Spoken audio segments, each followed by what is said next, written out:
Sentral. At oras sa pumasok ng PAR, papangalanan itong bagyong Yolanda ng Pag-asa. Muling na...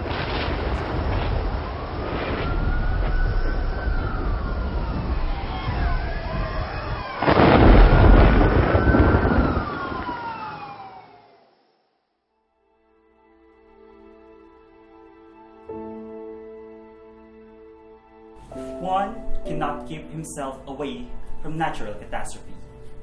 Lives can be turned upside down in an instant.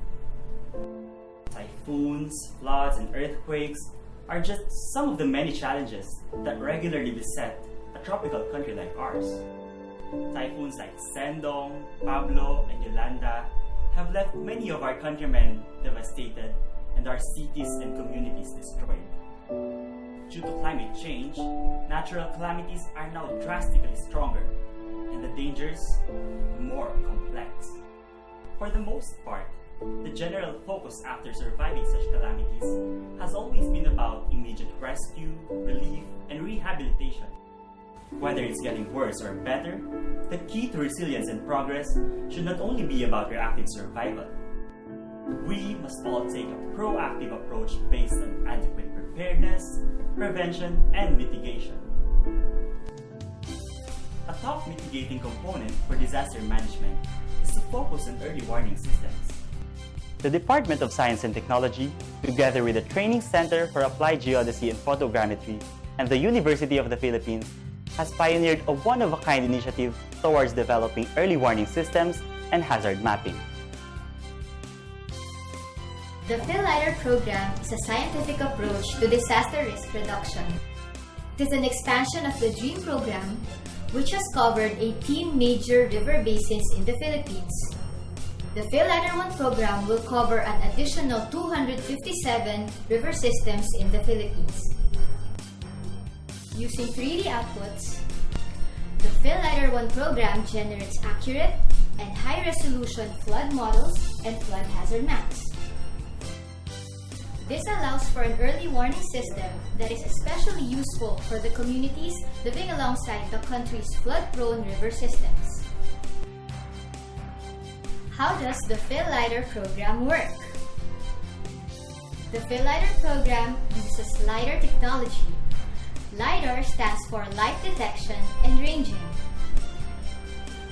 The whole process begins with data acquisition using Pegasus, Aquarius, and Gemini sensors.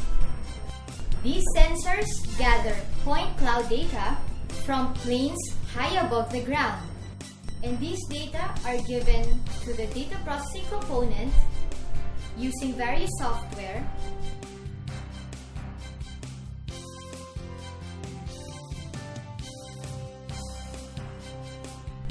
after which the processed data are given to the flood modeling component to generate flood hazard models and maps. These flood models and flood hazard maps are used by hundreds of barangays, provinces, and municipalities across the Philippines. Flood hazard maps have 20 to 50 centimeter accuracy that can be used by communities to determine the height of flood waters in an area.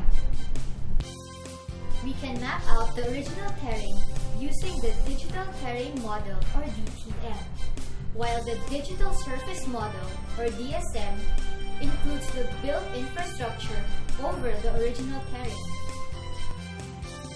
Orthophotographs are high-resolution and high-accuracy images of an area.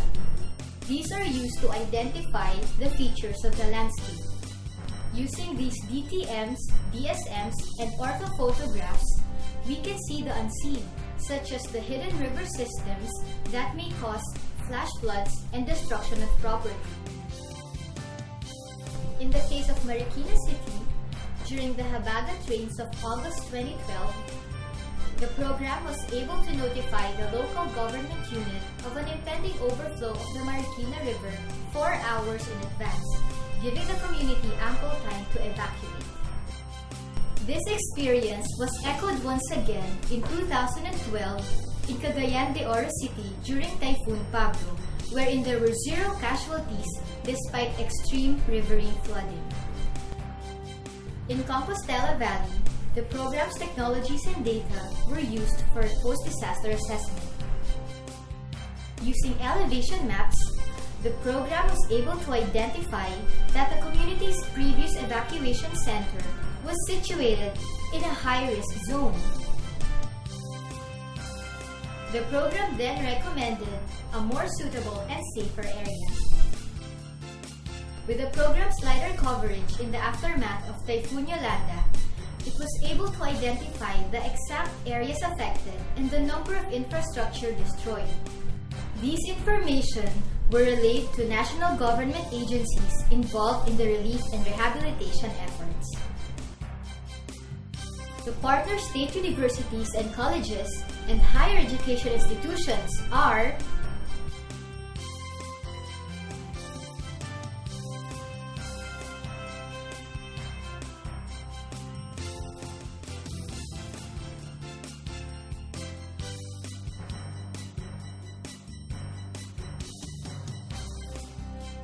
Beyond its current application for disaster risk mitigation and hazard mapping under Phil LiDAR 1, the program's scope has expanded to the Phil LiDAR 2 program, which focuses on resource assessment and mapping. For the Coastal Resources Inventory or Coast Map, using the LiDAR data, we can create a detailed inventory of high-value coastal resources such as seagrass, corals, and mangroves, among many others. With this, we can improve our coastal resource management, coastal and environmental protection, and coastal development and planning. For the forest resource extraction or FREXELs, we can map out different forest features such as tree count, canopy height, density biomass, and carbon stock. With this data, key agencies can enhance forest conservation and management. For the Philippine Agricultural Resources and Facilities Inventory or PARMAP, we use the LiDAR data in the mapping of agricultural crops and facilities, as well as vulnerability assessment. Key agencies can then use this data to determine production areas for agriculture, crop management, and crop inventory. For the Philippine Hydrologic Datasets for Watersheds or PHD, we can use the LiDAR data to develop a comprehensive database of hydrologic datasets from all inland water resources. For the Renewable Energy Resource Mapping or REMAP, we use the LiDAR data to identify areas for potential biomass, hydro, solar, and wind energy development. In line with DOST's vision for a smarter Philippines, the technologies pioneered by the Phil LiDAR 1 and Phil LiDAR 2 programs will be used to complement the efforts of various government agencies. For more information, visit dream.upd.edu.ph.